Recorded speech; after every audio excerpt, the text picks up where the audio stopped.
maybe? It had to be because I was actually with him that day. Yeah. It was crazy. So I was in 6th grade. that's I was a kid. crazy. We good?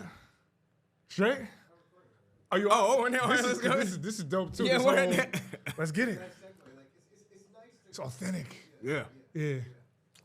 Kurt, that's my manager pretty much. He's been, taking care of Holding it everything. down, absolutely, man. He's been helping me a lot. That's what's You up. know what I'm saying? He's actually, if it wasn't for him.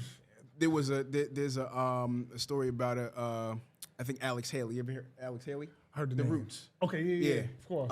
Roots. Yeah. And he had a picture on his wall, and it was a turtle on top of a fence. And he would look at it every day that he would come into the office, and the meaning of it was that the turtle couldn't get on the fence by himself. So the understanding is that nobody gets to where they got By themselves. Yeah, you know what I'm saying? Like so you always gotta have somebody. Yeah. You know what I'm That's saying? solid. Somebody, you know what I That's mean? what Lift the you whole up. Nothing's Normal was about. It's about, live and let live, and each one teach one, you Yep. know? Where it was like that, I feel like it'll be a lot. It'll never be like that, though. No, unfortunately. I don't see it happening. Unfortunately, because that's it. Yeah, that's a fact. That's right. This is my family right here. Him, Yep. Alex. You put all of us in the room and be like, what the hell are they all doing together? yeah, It's not right. a normal.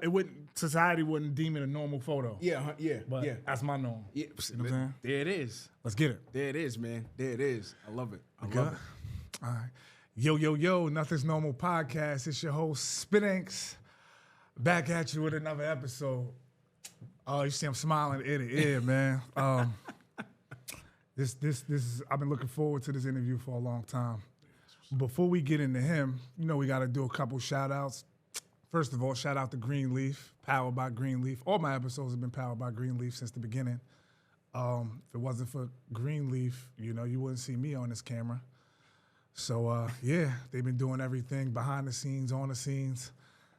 Dunkin' Donuts, holla at us. If you follow me on Instagram, you see I always got one of these. Once I do this, it get a little crazy. Rest in peace to my Uncle Kev. He just passed away last week. He went to school with actually, we're going to get into it. But enough about me, man. Without further ado, who I got sitting to the left? What's going on, family? Blessings, man. Appreciate you, King. Yes, Appreciate you, King. This is a beautiful situation. I go by the name of Popthecreative. Stephen Lewis is my government name, but a lot of people from Greenberg, particularly, they know me as Lil Steve. I'm 40 years old. I still people, they call me 40. Lil Steve. I'm 40, bro. Age well, brother, man. Appreciate you, man. Yeah. So I go by Popthecreative on all social media platforms, Pop to Family, and I'm a content creator. I'm a content coach, consultant, Right. Author. We'll get into all of that, Definitely. but for the most part, man, I like to consider myself a servant, and I have the privilege to be able to serve people with my gift, man. So Absolutely. that's where we at, brother. You a junior? Junior. Okay, Stephen Lewis. Yeah, Junior. Wow, that's Junior, big, man. man. If you Yeah. know Mr. Lewis, if you went to Woodlands, you know Mr. Yeah, Lewis. yeah. Forget Woodlands. If you're just from the community, that's a huge family in the community of Yes, sir. Greenberg. Yes, sir. They went to school with all our parents, uncles, and aunties, and things of that nature, and Yep. created a lot of segues for the community that we're going to get into. But over here at Nothing's Normal, we got a policy. We don't like to start the story at page 50. Let's go. We like to start the I love story it. in the beginning just to Yeah. see how people get to where they got to, because a lot of times, we just wake up and so before social media, and right now I just feel like we're in a land of perception. There's no more reputation. Reputation is pretty much saturated with perception. As long as things look a certain way, that's what it is. So we like to start in the beginning to see, the steps that you took, because you might, help somebody else skip a step or two or three 100%. to get where you at. Well, So with that being said, Pop, we're gonna call you Pop. Yeah, let's go. Where, Let's go. where you from, Pop? So I'm originally from Austin, New York. Born in Tarrytown, Phelps Memorial Hospital. Right. I think I lived in Tarrytown maybe the first 2 years of my life. Right. Then we moved to Austin. So I was in Austin from literally pre-K. I graduated from Austin High School in 2002. Oh, wow. So I've been there my whole life. I was actually there up until I got married in 2000 I got married in 2000 and Don't get divorced. Oh, come on, man. Don't get divorced. 2000 and, oh my God, 8? Wait, let me see, 2008? Bro, I think I got Alimony is killing brothers nowadays, bro. So hold on, you got Dax, man, you gotta be fumbling. So yeah, so 2000 and no, It wasn't 2008. I've been married 15 years, so whatever the math is. Excuse me, Ms. You know what I'm Lewis. saying? Whatever the Don't math crucify. is, you know what I'm saying? Yeah. I've been married. So I've been in Austin until I got married, and I ended up moving where we are now in Rockland County. Oh, beautiful. But as far as my journey, man, I played ball. I was athletic when I was, you know what I'm saying, when I was young. Not so much anymore. Mm-hmm. But Yeah. you know what I'm saying, I'm trying to get back to Now it. you're more mental fitness More now. mental. What I'm trying to do, I'm gonna tell you, one of my main goals though is to get into like a 40 and up league Right. and dominate. Okay. You know what I'm saying? Yeah, But yeah. I gotta get back. I gotta Yeah. get back in shape and all that. But nonetheless, Right. I played ball. Was a social butterfly, man, growing up. As you know, big family. Big, huge, You know, huge family. So I grew up in Austin, but you know, on all my breaks, summer vacations, all of that, I was in Greenberg. Sure. My first job I was in Crossroads. Okay. When Wow. my father was running, shout out to my dad, when he was running Crossroads. So that was my first introduction into the workforce. And then after that, shout out to Uncle James Robinson. Every year he made sure that I had a job at the center. So I started from a CIT, and then when I stopped, you know, going to be a counselor, I was head counselor. So I mean, I worked literally for years. You know what I'm saying? So that was kind of the dynamic of my upbringing. Right. And then you have my family. A lot of if you from Greenberg, if you from anywhere, a lot of people know Atlantic Starr. Those are my uncles. For sure. You know what I'm saying? So they had a hit group, global. They're all over the world. So that's kind of where I kind of, you know, interject or pick up in the story. So I come from a family of creatives, songwriters, musicians, you know what I'm saying? All of that. My father, photographer, man, he's been doing photography for over 30 years. You know what I'm saying? He got my cousins and, you know, twins, Jason, well, particularly Jamon, Jason and Jamon, my cousin Teron, like everybody's in, you know, music and producing and all of that type of stuff. So needless to say, I'm cut from a creative cloth. Yeah. And so it just kind of, so we talk about, what's interesting though, is we talk about content creation now, but like, yo, they've been creating content for Beginning of decades. time, yeah. For decades. Could you imagine? You know what I'm saying? Yo, like, There it's was a crazy. camera on them back Yo, then. come on. Oh, You know what I'm saying? So forget about it. it's a whole different situation. So when people say, how did you get into creating content? Like, actually, content creation actually came from me. Right. Like I was born into Absolutely. becoming what I am now. So now just pretty much just kind of taking a lot of the expertise that I've witnessed my entire life. Because my father and Jamon, they've been doing short films and documentaries and, you know, videography for years, man. So just kind of being on set and watching that and watching them edit and all of that stuff, man, ended up being tools that I've now housed, man, and just kind of perfected and sharpened. And that's where I am now, brother. That's crazy. I knew today was gonna be special. I seen Jabari as I'm driving Oh, are you over here. serious? He was walking up Fair Street. I seen Jabari. I said, "Oh, today today's gonna be that's special. You don't that don't happen too. You don't see Jabari just randomly. Just randomly? Yeah, randomly. I'm like, so I knew today was Shout out to Jabari, was gonna be man. nice. Yeah. So you know, Austin. For what I know about Austin, that's a big football. It's a big football town, city. Yep. You spoke about, you know, getting into the content creation. So with that being said, because a lot of times when you have family tradition, sometimes you'll have that one seed that doesn't really want to do it. Did you feel like that was it a choice of yours, or was it more like you felt obligated to carry the family legacy? Yeah, that's a great question, man. Like I never even thought about it, but like it wasn't forced for me, and here's why. Like when I was coming up, my father was more so kind of like, I mean, he was still doing it. Like he was doing his photography and things like that kind of on the side. Right. Like at that point, now he got a family, he got a son. So now it's kind of, he's working. Mm-hmm. But I always remember him having kind of a side hustle. Like he was washing cars, detailing. So what I'm saying is like the creative aspect of it, I didn't necessarily see again until later on in my life. Mm-hmm. So for me, what a lot of people don't know, man, is I actually am a fine artist. Like I draw, you know what I'm saying? And I've been drawing since I was maybe 8. Yeah. And so I actually graduated. I have a visual arts degree. Yeah. So I've been drawing, sketching, animating since I was a kid. And now my father can't draw. Nah, my father doesn't draw, nor does my mom draw. So that was just kind of something that I naturally draw too. That's crazy. picked up. It's crazy.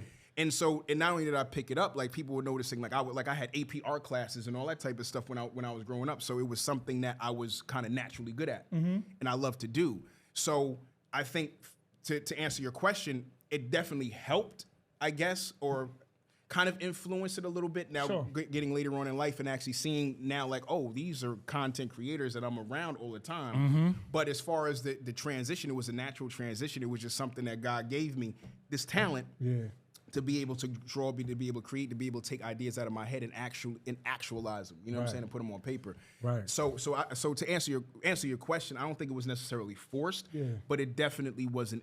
Seeing where my family was, it was certainly an influence. Absolutely. I was just getting ready to say influence. How were you? Matter of fact, before I ask you this question, Rashad Bilal actually just called me. Oh, shout out to Shotty. Let's see what the hell he wanted. Live on camera.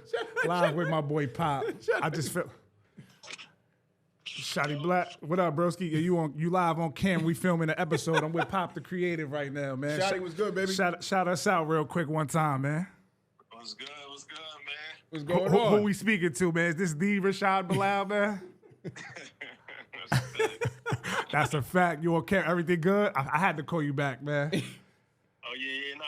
So good. I was about to go to the Mount Vernon New Rochelle game. I seen it. He was going to pop out, but they filming, so. All right, so when I get out of here, I'm going to call you up. I'm going to hit you. All right. I was Rashad Bilal from Earn Your Leisure, That's ladies and what's up. gentlemen. Shout out to Shotty. Back to my boy Pop. How old would you say you was when you realized that this was a passion for you? Like when you, no. Let me change that question. How old were you when you realized how great your family was at photography or whatever you want to call it, the profession as far as content create? Like how, when you realized like this is our thing? Yo, that's a great question, Spanks. Jeez. Yeah. I'm going to say probably when I was around 13, 14, probably. So it took a little while. Took a little Atlantic while. Starr was around well before. Well before then. Yeah. So they really popped before I was, no pun intended. Of course. Before I was Yeah. well, like when I was first born, like so they hit kind of like the late 70s Right. into the 80s. So when we were born, when I was born, like I was kind of born into their heyday. You know what I'm saying? And what's crazy about that is that me, my cousin Dwayne, like we didn't, there was Uncle Wayne and Uncle David and Uncle John. You know what I'm saying? Like, they would come to our grandmother's house. You know what I'm saying? Like it wasn't anything, but, not even noticing. I mean, they was, the Jeep Wranglers was hot back then, and they had the, you know what I'm saying? They had the BMWs, and they all had the same drink but different colors, and it was like, but never putting two and two together. You know what I'm saying? So we had no idea how big they were. That's some legends. So again, when I got later on in life, probably my early teens, late teens, and I'm like, yo, hold on a second. Like I'm actually starting to like, well, I love their music anyway. You know what I'm saying? Me too. I'm a Motown baby. Yeah, you know what I'm saying? It was crazy. I'm a Motown baby. Me listening to their music and me being a fan of the music, and then I'm starting to actually bump into people who are like, oh, I know your uncles. You know what I'm saying? And I'm starting to do the research, and I'm looking at the billboards. I'm like, yo, these dudes had hits. There's no internet. There's no Instagram. There's no none of that. So it's all word of mouth. You had to really, I had no clue until I actually started doing my own research, and I was like, yo, hold on. And then I'm looking to see how many. Hey, yo, for real. And I'm saying like, not only did they put out this music, it was all over the world. They got hits that are chart topping, but I'm going into like CVS, bro, and I'm hearing their songs in the thing. Secret Lover is all of that. And then I'm seeing and then my cousin Dwayne, shout out to Dwayne, he hit me.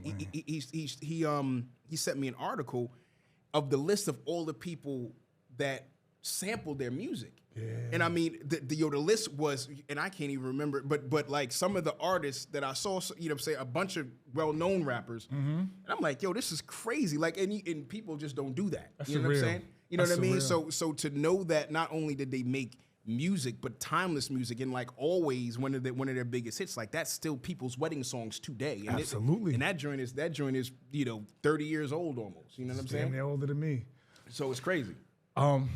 That's amazing moment, especially us. I see you got your son here. As far as creating moments like that for our kids, where they can be proud. You walking in CVS to go get candy, and you're hearing projects and artists and different things, uncles, and that's amazing as a child to even be able to fathom in a moment like that. Like damn, we're special. Yeah, 100%. We're special. So that's dope.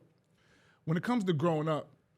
Because, I mean, unfortunately, culturally, we growing up, musicians, I would say like more rap. We all got into sports growing up. Do you feel like, and then content creating wasn't as popular? That word, I don't even think that word exists. Those words existed back then. Didn't. Did you find it that being a content creator that you were more a solo band rather than having like your friends, as far as it'll pull you away from the crowd a little bit because they might not be interested in film and things of that nature? They want to probably go play basketball and football at the local community center. So how was that for you growing up? 13, 14, 15, getting into that, you would have been considered like, did you go through any of that? So what was different about well, let me say this. So when I got to that particular point in time of my life, I kind of put my art to the side, man. And now that you say that, it's probably because a lot of my peers weren't necessarily weren't into that. I had one friend that was in it with me, and he was like in my AP art classes and things along those lines. But it was just really just me and him. But collectively, it wasn't really that wasn't really a thing. Sports was a thing. And I mean, shoot, I was pretty good. Like, you know what I'm saying? Basketball was my game of choice. So I was good at that. You know what I'm saying? Lefty, like, you know what I'm saying? I mean, it was, you know what I'm saying? It was good. You know what I'm saying? And, jump shot was crazy, all of that. But I worked at that too.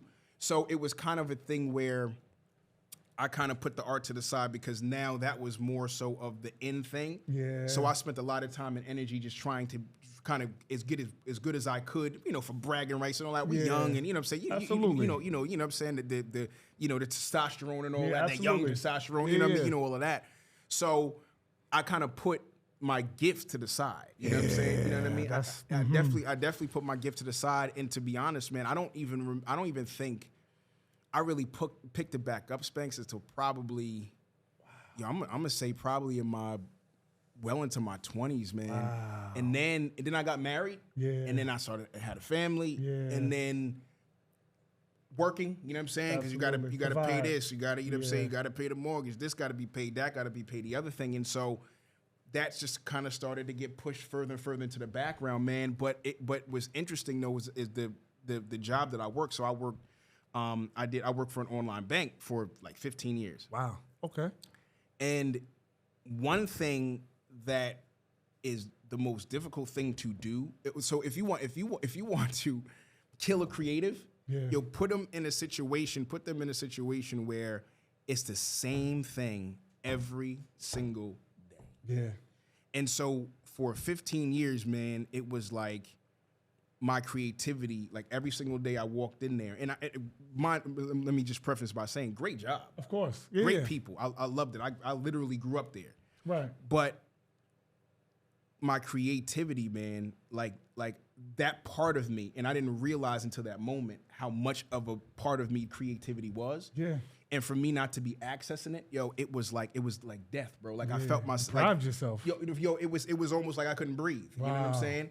And so imagine that over the span of 15 years, bro. Yeah. You know what I'm saying? Like wow. it was I can't even put to words how what that experience was, man. And so being able to connect back to that creativity. So the way I even got back. So I did a lot of like youth. What sparked you back into it? Desperation? Was it just starvation? What it was, starving your soul. I was for real. So no, that's literally what happened. So I wasn't on. I had no intention on doing this social media thing. Now this is prior to Instagram. This is Facebook. Right. Was out. You had MySpace. Tom. You know what I'm saying? Yeah, you had these. So I was on MySpace a little bit, but it wasn't, it was just pretty much, you know what I'm saying, to pick up girls for real. You know what I'm saying? Like I wasn't really on there, for no other reason than that. And then you had so Facebook was kind of was out or whatever. So I do a lot of work with, even now I do a lot of work with, with young people. Of course. So they were in, they were on, the social media thing. I'm like, like, oh, you should get. I was like, nah, you know what I'm saying? I'm good. You know what I'm saying? I'm good. So that was Facebook, and then this thing called Instagram comes out, and this thing called Instagram, you got pictures. Now this is before video. This is before all of that. All you had was pictures on Instagram. So they was like, yo, Bobby, you should get on. And I was like, nah, I don't know. So I check it out. I'm like, yo, like, I kind of like this. Me too. You know what I'm saying? I kind of like this. You know what I'm saying? Yeah. And so, so I started. I was like, all right, well, let me just start kind of taking, I was, taking little pictures with my phone and stuff like that, and putting it on there. And then Instagram starts incorporating videos. So I was like, 15 seconds. 15-second videos. Yeah. So I said, let me give this thing a try. You know what I'm saying? And granted, I'm still working this job and whatever like this, but I have something to say, and I'm doing and at this particular point in time, I'm doing a lot of speaking. I wanted to be a motivational speaker. Okay. Eric Thomas is, big motivation, actually a friend of our families as well. So it's like, of course he is. He's a Lewis. You know what I'm saying? Who doesn't he know? You know what I'm saying? Get God on the line real quick. You Lewis's, man. So, I would love to get a Lewis Rolodex, man. We'll be out of here, Kurt. Hey, we go. We get a Lewis Rolodex, man. Toss me a contact on 2 or 3. So I wanted to be that. You know what I'm saying? So I was doing a lot of, when people were asking me to speak, I would go out and speak, and I was doing preaching and things along those lines, man. So I was like, yo, I got something to say. Right. So I started getting on my phone. I don't even remember what iPhone it was at the particular time, and I just started trying out these videos, man. And at first, when I started creating content, it was really kind of based around like fatherhood. You know what I'm saying? Because that's really, I was a new dad. Like I just finished writing a book for my sons. I have a book called Just for You. Wow. And I wrote a book for I have 2 boys and I have a little girl. Mm-hmm. And I wrote a book that basically was giving them tools. Yeah. God forbid anything would happen to me. You know what I'm saying? At that time before my daughter, my wife would have to raise 2 boys. So I actually created a book so that this way, if anything were to happen to me, that she would have something to be able to, you know what I'm saying? She would have something to be able to inform them, and they have a living document that was written in my voice. Black man. You know what I'm saying? So I wrote that, and so I was just doing a lot of stuff around fatherhood. Yeah. And I need that book, by the way. I got you. I need that book. Yeah, I got you. I need that book. I got you. I need that book. And what ended up started to happen is that Cass was reaching out like, yo, what you said, like it was like fatherhood stuff and motivational stuff is where I started. You know what I'm saying? And Cass was like, fathers was reaching out to me like, yo, bro, I needed that. Like, you know what I'm saying? Like, hearing about it. It's lifted my spirit. Yeah, it was crazy. So I was like, there's something to this social media thing. You know what I'm saying? Like, there's something to this showing up on camera, putting this video out, like putting an inspirational, you know what I'm saying, text here. Like, there's something to this thing, you know what I mean? And I had no idea the power of it at the time. It was just something that I was just kind of testing out. But when I started to see the response, I was like, yo, hold on, like this is something that can't be ignored. You know what I'm saying?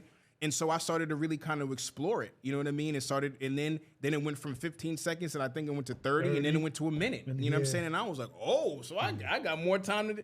But what it did, though, Spanx, was one of the things that is extremely difficult, particularly for someone who like speaks and does keynotes. You're talking 30 minutes. You're talking 45 minutes. What the hardest thing for me to do was to be able to consolidate a message into 15 seconds and consolidate a message into 30 seconds. You know what I'm saying? Because me coming from the space where I'm used to being able to set up. Right. My you know what I'm saying? Absolutely. My speech. So when you have 45 minutes, you could walk somebody. Absolutely. You know what I'm saying? Through a story.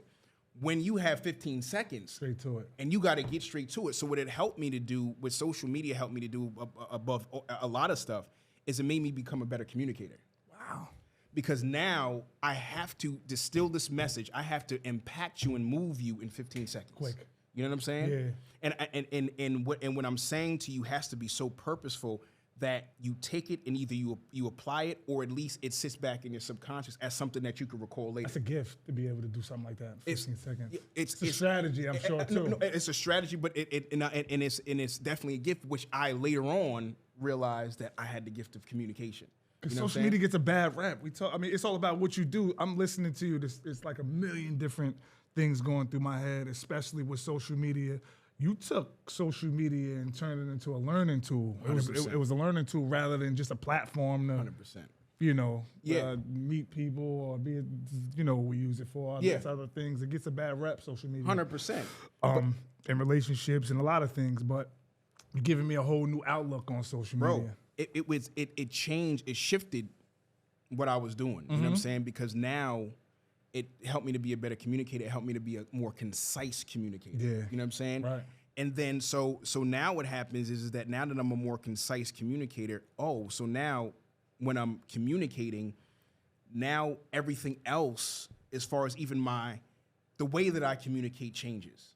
Like not just on social media, but now the way that I'm communicating with my wife changes, because now I'm not going through the bushes and all up the mountain. You know what I'm saying? Like I now know how to strategically position my point and be able to communicate it so it's clear. So it's clear. You know what I'm saying? Yeah. And communication is so many factors, right? Not even just what you're saying, it tone, how you're saying it, approach. Body language. You know what I'm saying? It all goes into it. All of that stuff. And so backing up a little bit, my father would, like, if my father was recording something, or if he had to do like a promo for something, he would say, he calls me dude or pop, either pop or dude. So he'd be like, dude, I need you to do X, Y, and Z. You know what I'm saying? I need you to do a promo for this event that I'm doing, right? I'm like, okay, cool. So he would put me in front of the camera, but he wouldn't give me no script. Right. He wouldn't give me any of that. He was like, okay, this is what the event is. This is when it is. Like, just do this promo. Right. So what I would do is I would get in front of the camera and I would be like, all right, so I would have to think quick to say, okay, and once that camera rolled, I would have to think about in real time what I needed to say. Absolutely. You know what I'm saying? And what that helped me to do too, which I didn't realize, was that thing was training me also to be able to think critically and think quickly. Yeah, you don't always get time. You don't always get time. Yeah. And so that also gave me confidence even in front of the camera. So when we're talking about communication, we're talking about being able to, your body language being, I think it's like something like 90%. No, excuse me. I think the last thing I wrote is like 78 to 80% of your communication is body 100%. language. You know what I'm saying? Absolutely. And so what a lot of people don't understand, man, particularly when we're creating content and when we're in front of these cameras, your energy transfers, right? Your energy transfers. So it's bigger than just getting a microphone and getting in front of a camera. You also have to be mindful of the way in which you communicate, right? Because somebody on the other side of that camera has to now be able to register what it is that you're saying, not just in your words, but the way that you're communicating with your body. Absolutely. And so that was a training ground, and I didn't realize it was a training ground. And then talk about communication. Yo, you got me. Bro, I'm loving it. I'm processing. I'm a sponge. I was first sermon that I was asked to preach at it was like a youth day service at a larger church You're than a mine. pastor too, bro? Oh no, I'm not. No, Let's say what? No, I'm not a pastor. No, This guy does it all. But I am. Call Elon, man. No, but I am an elder, so I'm close to it. But so first I got an invitation to speak at this youth event, and so I had spoken, but not necessarily, a sermon. You know what I'm saying? Like I've done a little, 15-minute, 20-minute here. You know what I'm saying, there or whatever. So I'm at the we happened to be at dinner one time with a friend of the family. He happened to be a pastor. Okay. And so I'm like, Pastor Dawson was there. I was like, yo, Pastor, man, like I've been invited to speak here, and I'm scared to death. You know what I'm saying? I've never had to do anything like this. You know what I'm saying? I'm scared to death that this is a larger congregation than I'm used to. Like I'm like, this is crazy. And so he's like, I'm like, so is there any gems that you could give me? You know what I'm saying? To kind of help me get over this. So I'm sitting.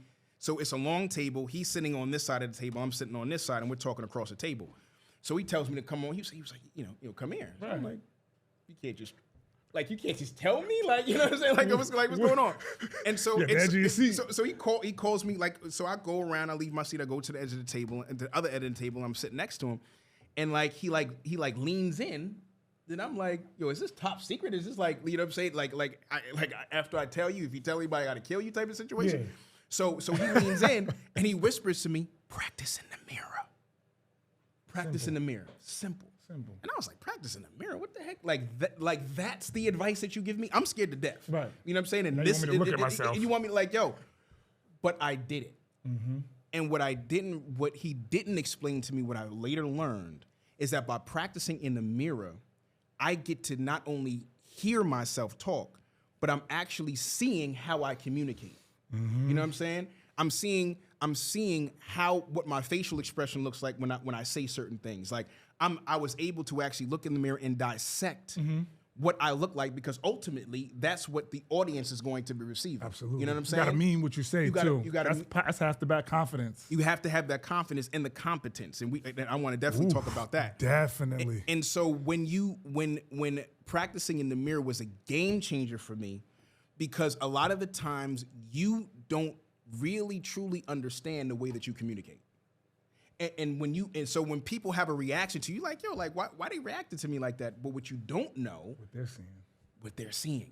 So when you're practicing in the mirror, you can real time see what they're seeing. Right. You know what I'm saying? Yeah. And then you can so I was able to then take that and then transition it to now that I know how I communicate, now I could read the audience. Mm-hmm. And I can see when I said that, okay, that hit, because I'm reading their body language now. Right. You know what I'm saying? So now I became a student of communication. Right. I've become and because of that training ground that I had, now I'm confident in front of the camera. Absolutely. Which then translated me being confident in front of people. And now I've taken all of those skills and now got on a camera. Yeah. And now I'm able to actually communicate that to the world through like social one media. Giant, I gotta find a word for it. Like you got camera, crowd. Everybody can't translate. This is different. I would imagine it's a different skill set. Camera and the crowd. It's a different skill set, bro.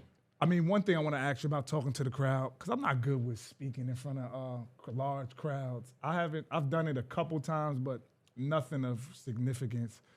How long do you know, like how much eye contact do you give the crowd or individuals? That's where I start getting, sometimes I feel like I'll stare at the same person too many times. Yeah. It gets a little weird. I mean, what is something you do when speaking to a crowd and as far as eye contact goes? So when I first started, I wouldn't look at the crowd. Right. I would find a vocal point like in the back of the room, and I would focus there.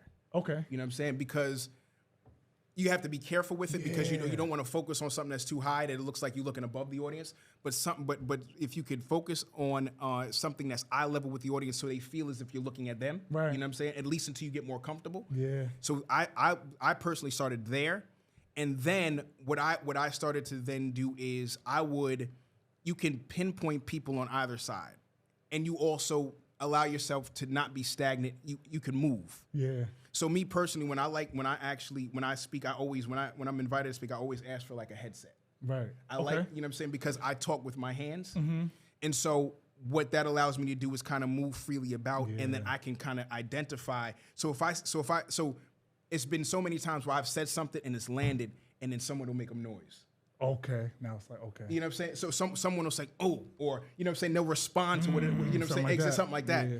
And then typically I'll be able to then identify, okay, this person said that. I reached that person. I reached this person. So now I know that I am engaging. I'm engaging that person. I'm engaging even that area. Fish on the reel. You know what I'm saying? Boom. So now once I know I got them here. Now if this side is a little colder, you know what I'm saying? Then I'll incorporate like some kind of some call to action, some engagement, you know what I'm saying, to kind of reel in their attention. Maybe they're not paying attention, whatever it is. But now I'm going to ask them a question, or I'm going to say something, be like, "Yeah, right." You know what I'm saying? You raise your hand if you feel me, or something along those lines. So then this way I can get some response out of them.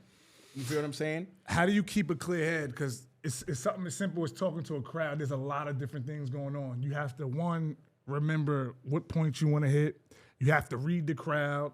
You get let's depend on how large the crowd is, you get 40 different reactions. This person might have reacted this way. It's a lot going on. Your process almost like AI. It's like a computer. Yep. Or I reached in, but I still got to remember what I'm saying. So what are some things you do to be able to keep a clear head to process all of those things in a timely fashion? So I don't when I prepare for when I speak, I do outline only. Okay. I don't write down word for word what I'm going to say. So I write down outline. But then what I do is every single part of that outline, I study intensively. Mm-hmm. A lot of people don't it's not that people do not have the competence to communicate. It's that they don't. It's that they don't have the confidence to. Okay. And in my experience, the more I know about something, naturally, the more confident I get. Right. You know what I'm saying? Of course. So you being from Greenberg, if I've never been there before, and you don't think if I've never been there before and I came to you and I'm like, yo, Spanx, man, yo, can you tell me, someplace to eat? Or if I got lost someplace and I call you, like you could more than likely direct me to where it is I'm trying to go. So you have a competency, and that competency gives you confidence in the information that you're displaying, right? I'm knowledgeable. So what I tell people all the time is focus on your competency. If you feel weak in a particular area of your expertise, study that thing, right? Study it until you're competent in it, and you are confident in it. Yeah. Because what's going to happen, and again, when you're communicating, people are picking up on that your confidence is translating. So people can tell whether you're confident or if you're not. You know what I'm saying?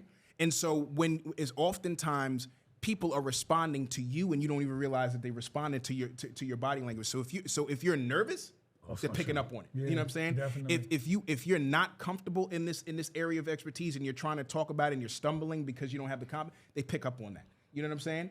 So when you are confident in something and you show up, now you can show up confidently because it does. And at that point, you're going to move the crowd, because if the person is there to hear what it is that you're talking about, you're going to move them. You're going to say something that's going to be beneficial, that's going to resonate with them, and you could be confident in the fact that the information that you have is going to transform somebody's life. You might not move 1,000 people. Yeah, you have to already know that. You got to know that. Everybody's not going to be a fan. You may not move 1,000, but if you move 10, you know what I'm saying? If you move 20, if you move 30, if you move 100, 300, you know what I'm saying?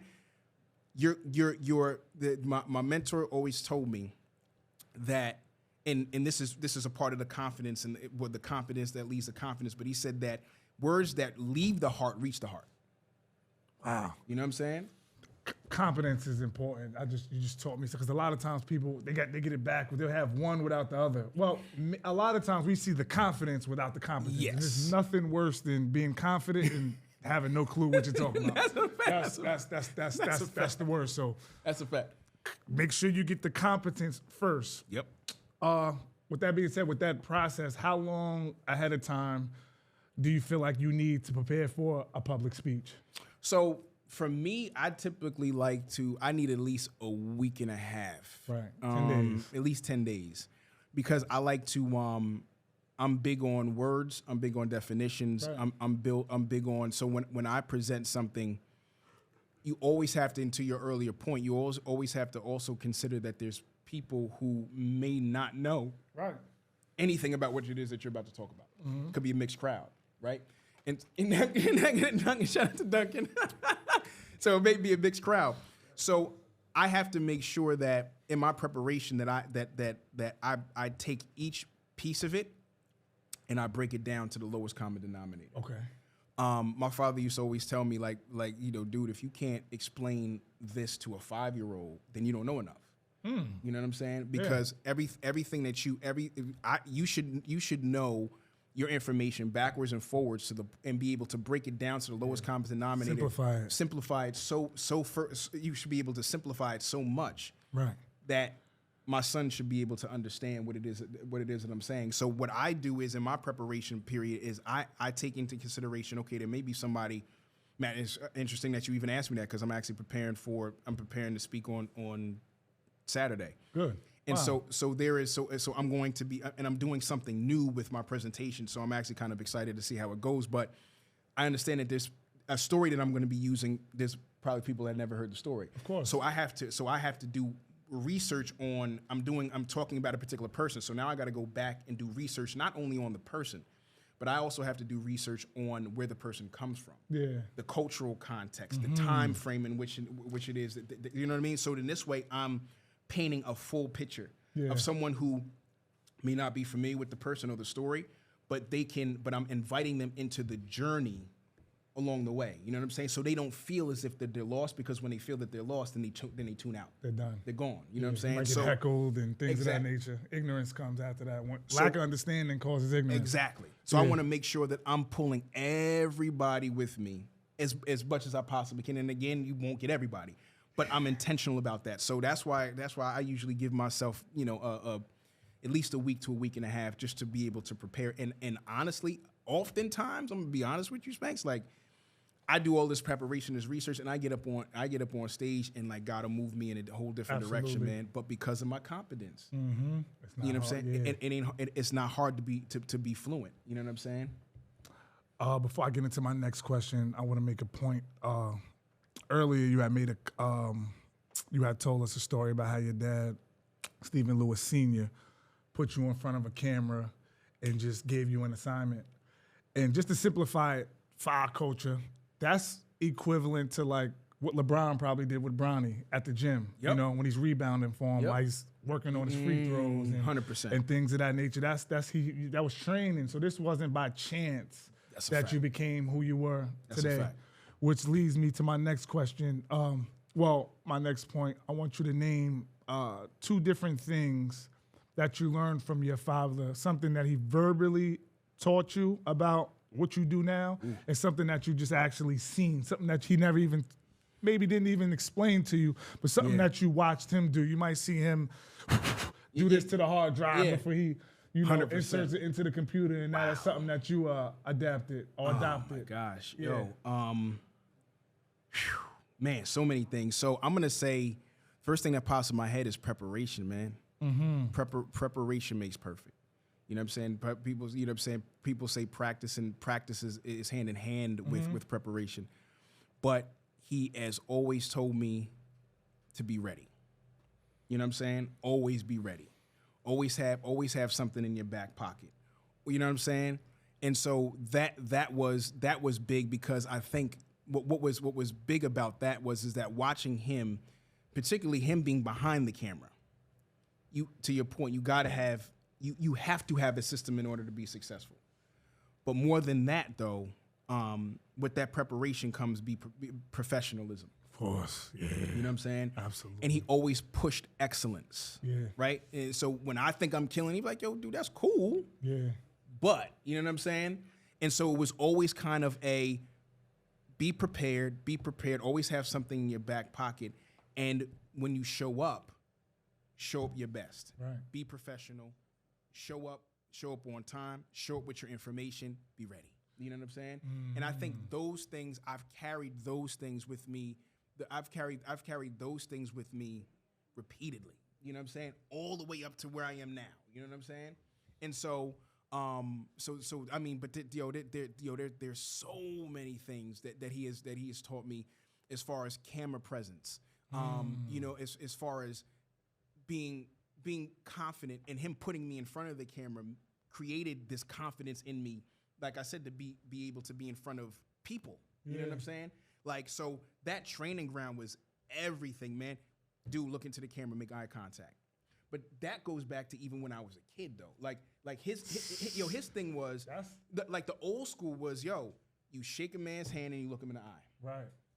That translated into, dude, look in the camera. Why? Because when you're looking into the camera, make eye contact with the camera, because there's an individual, there's a person on the other side of that camera. Yeah. You know what I'm saying? So all of these little things, man, really develop who I am, my confidence, and my ability to be able to articulate and communicate, man, in any situation. Yeah. You know what I'm saying? So man, we could be here all day, but definitely, and his creativity, of course, is amazing. Yeah.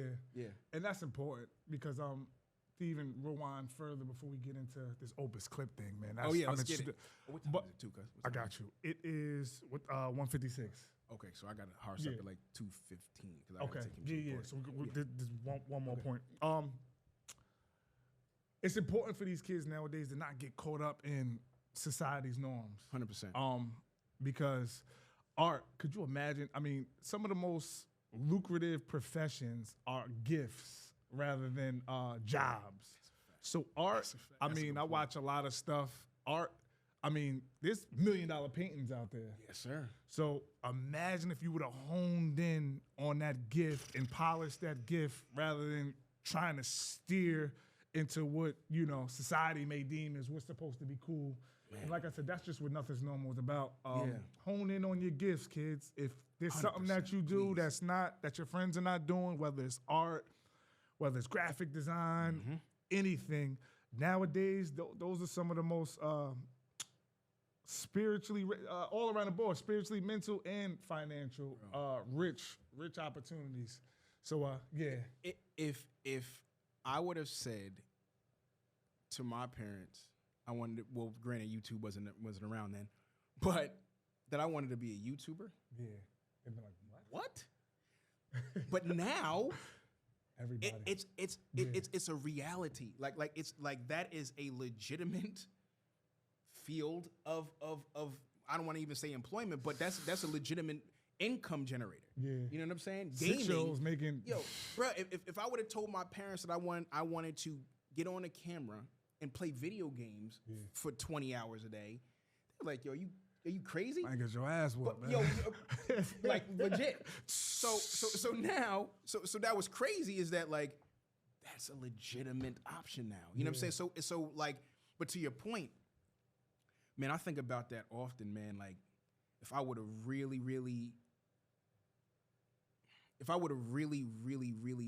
gave it the time and the attention that it deserved, bro, man, I have no idea where you know what I'm saying, where I could be now, man. Right. You know what I'm saying? And so what's inspiring to me though is that to see my kids, particularly my oldest son, being into you know what I'm saying, he's in the drawing.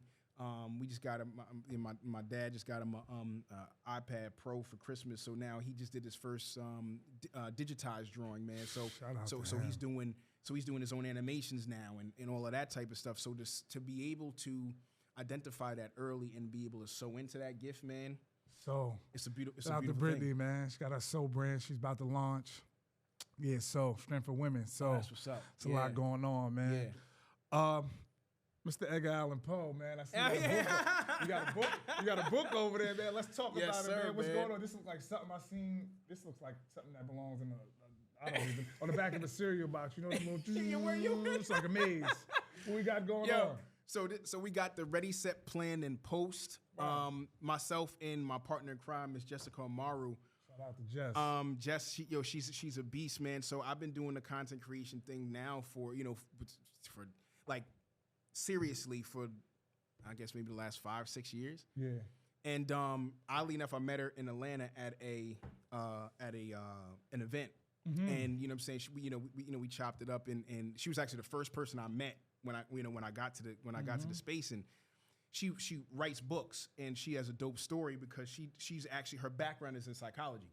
Okay. So she actually is a certified psychologist, but I forgot exactly what her field is, but she's written a whole bunch of books. She works with and she has her own publishing company actually. So she works with people who have gone through trauma, and she kind of teaches them how to write through their trauma and how to create books to kind of help other people that might be going through similar things.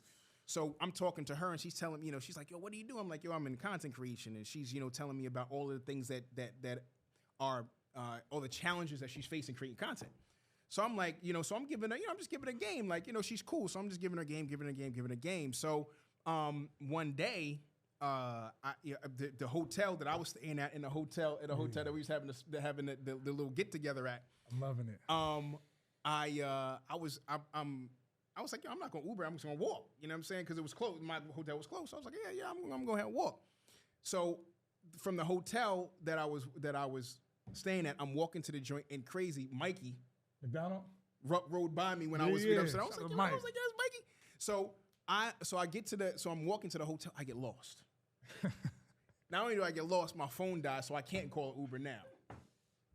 So I finally make it to I finally was able to kind of get my bearings about me, and I finally get to the spot. So I'm sweating. I had new kicks on. It was crazy. So anyway, I get to the spot. So I come and sit down because they had a little VIP kind of like a meetup. You know what I'm saying? So I get there. The first person I see is her. I sit down. She's like, yo, why are you sweating? was like, yo, I walked. You know what I'm saying? I walked. I tell her the whole Got story. an Uber, man. So after it was all over, I was gonna call. I got a charger. You know what I'm saying? To hold on, and I'm gonna call Uber. She was like, "Yo, you want to ride?" I was like, "Yeah, please. That'd be dope." So she rode me, and then it was a 3-day event. She rode me home. You know what I'm saying? Rode me back to the hotel, and we just chopped it up. So we kept in contact afterwards, man. And she hit me up. She was like, "Yo, you need to do a workbook." And she just had a workbook called Ready, Set, Plan, Then Write, which is step by. So I'm reading it now. Like, wow, it's dope. A step-by-step guide on how to write a book. So she was like, "Yo, you need to do a workbook." And I was like, "A workbook? Why would I do a workbook?" Like, you know what I'm saying? She was like, "Because there's nothing like that out there for content creation. There's so many." And what's so organic about this joint, Spanx, is the fact that like I sat down and wrote this. Her and I collaborated, but it was so organic because she was dealing with the same issues that we're teaching in the book.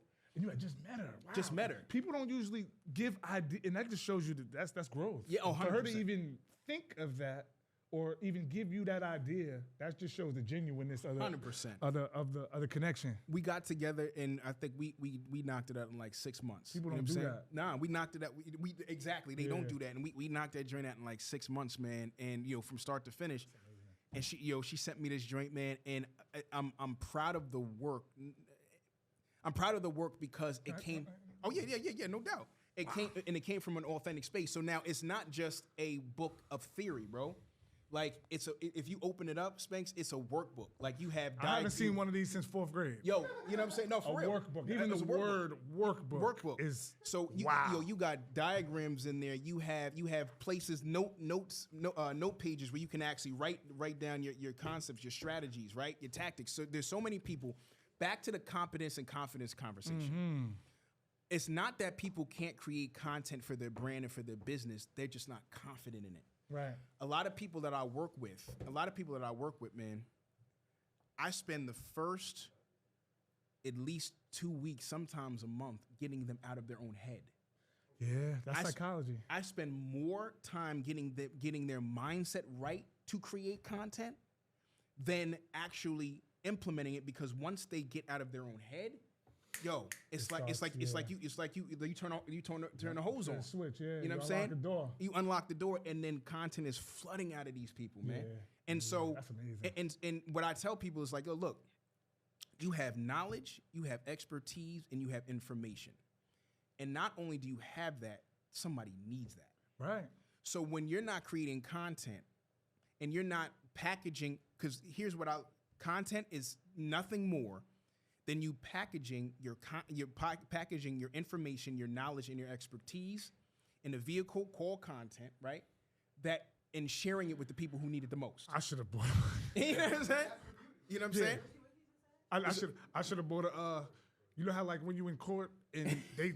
the typography joint. That curve, that next side curve. What are y'all?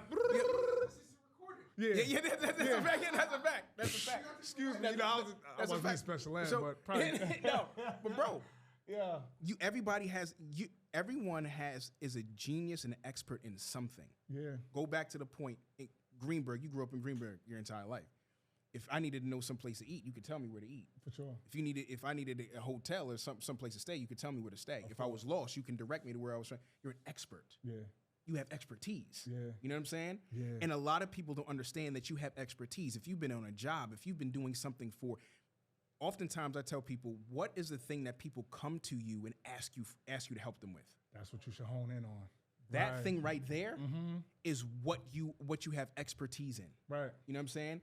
And so if I'm sure that it's more than one person who has come to you and asked you to help you with that particular thing. So what that tells you is that there is more than one person that needs what it is that you got. Right.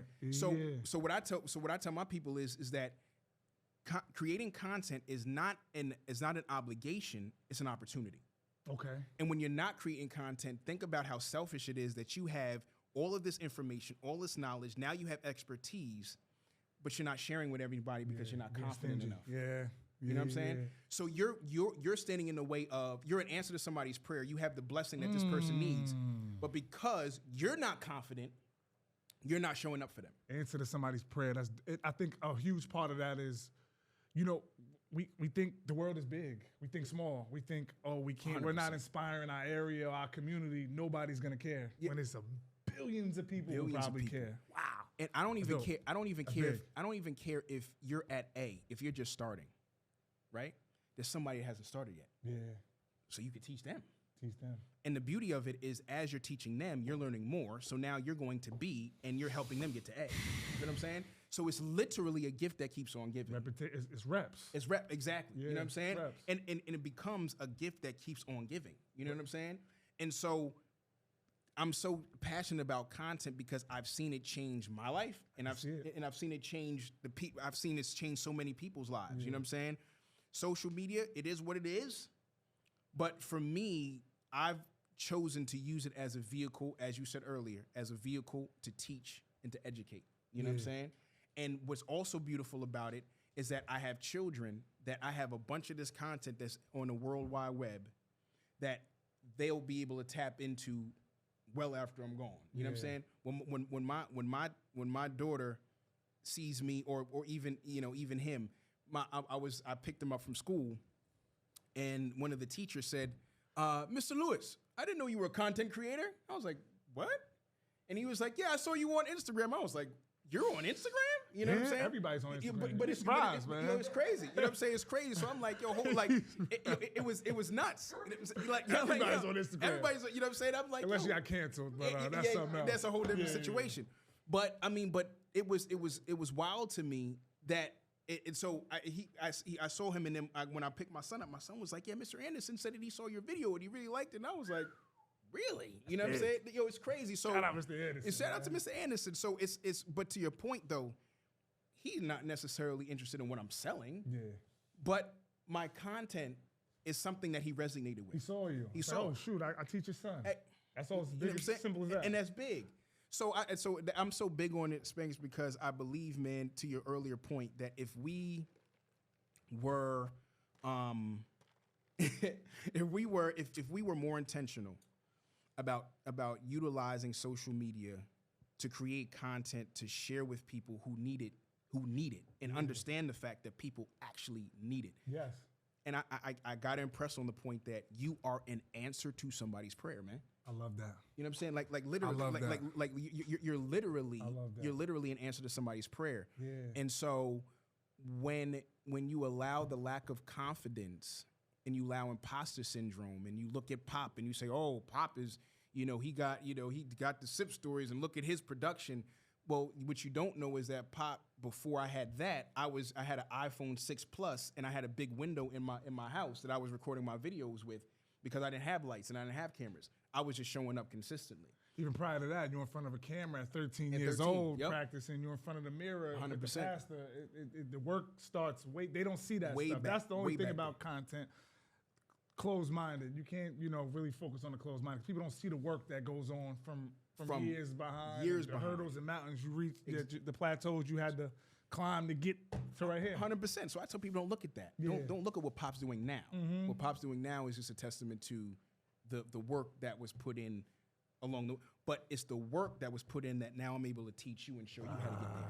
You know what I'm saying? Yeah. So Pop's not tripping off what Pop is able to do now. I'm blessed at the opportunity to now be able to speak to what I've been through and where I've come from. So then this way I can help you.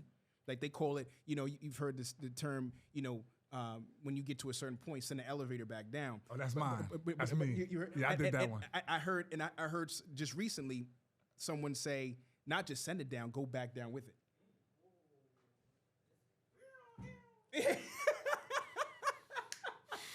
Go back down with it. Fiasco, you know what I'm saying? here, man. Go back down with it, and bring the people up to where you are with you. Right. You know what I'm saying? That's dope. And so that's what Meet them at the lobby. Meet them at the lobby, man. And I literally, like that. that's what I've been able to. That's what I'm doing, and that's what I've been able to do with this whole content creation thing, man. And this book, bro, that's why I'm so proud of this book. Are Because you leaving this with us? this is my own. Well, I will send you one. Okay. I'll send you one. I got you. I promise you. Send it to I got you. I'll definitely send it to you. That's dope, man. So what this is doing is I've literally took the elevator back down, and now we going up together. Every teacher starts as a student. 100%, and every teacher is a good student. Wow. Yeah, these last two, man, it's a lot of. This is what I need. This is growth for me. So right now we're gonna test that theory. It's 2:11. We got a couple that little quick. What was the Instagram video? 10-second. We got to get in the Opus clip, man. Oh yeah, let's do it. Shout out to Mikey McDonald. He Shout out to actually told me Mikey. to download Opus clip. Yeah. For my clips, and it saved us a lot of money. I can honestly say.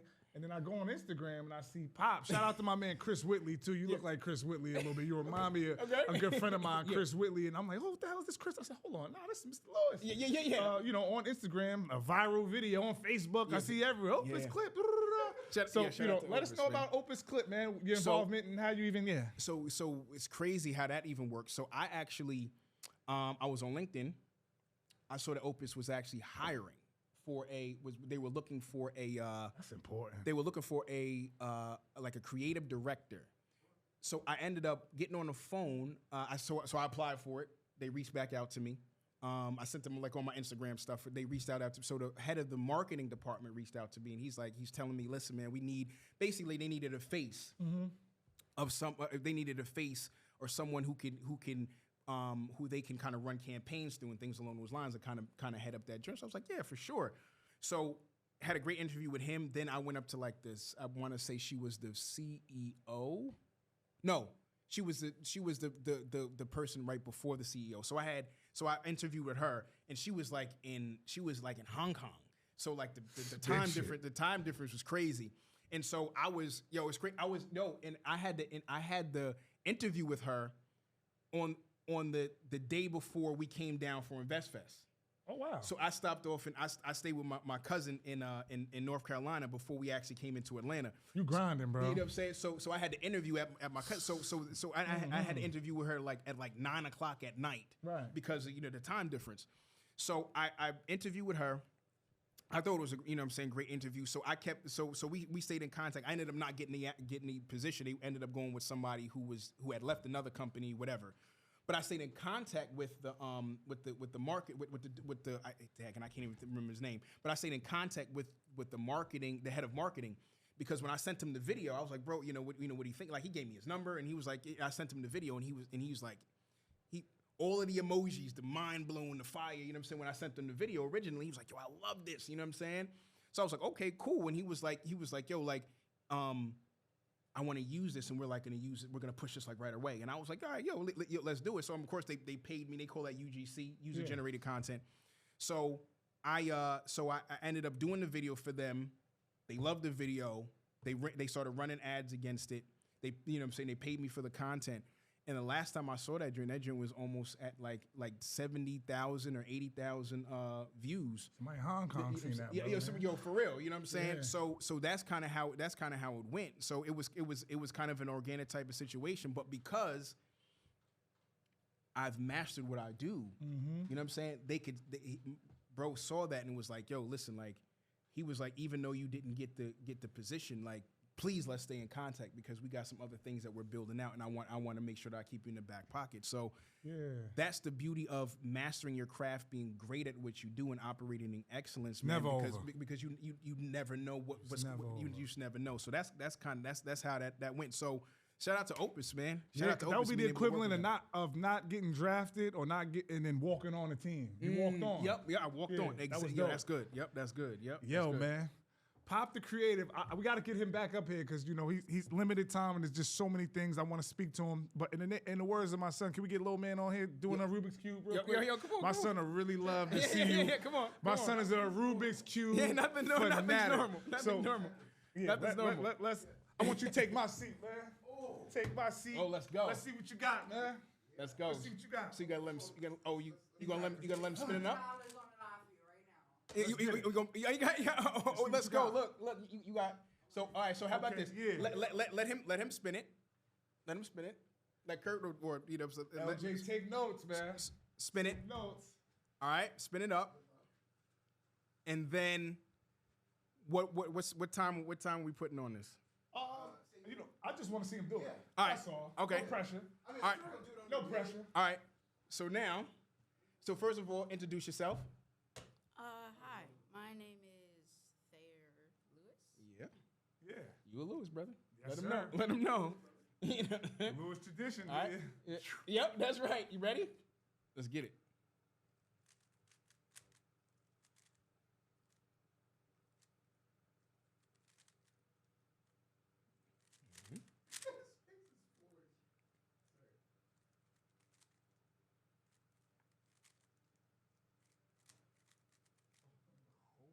Remember that movie, The Golden Child? Oh my God. Remember that movie? Oh, are you kidding me?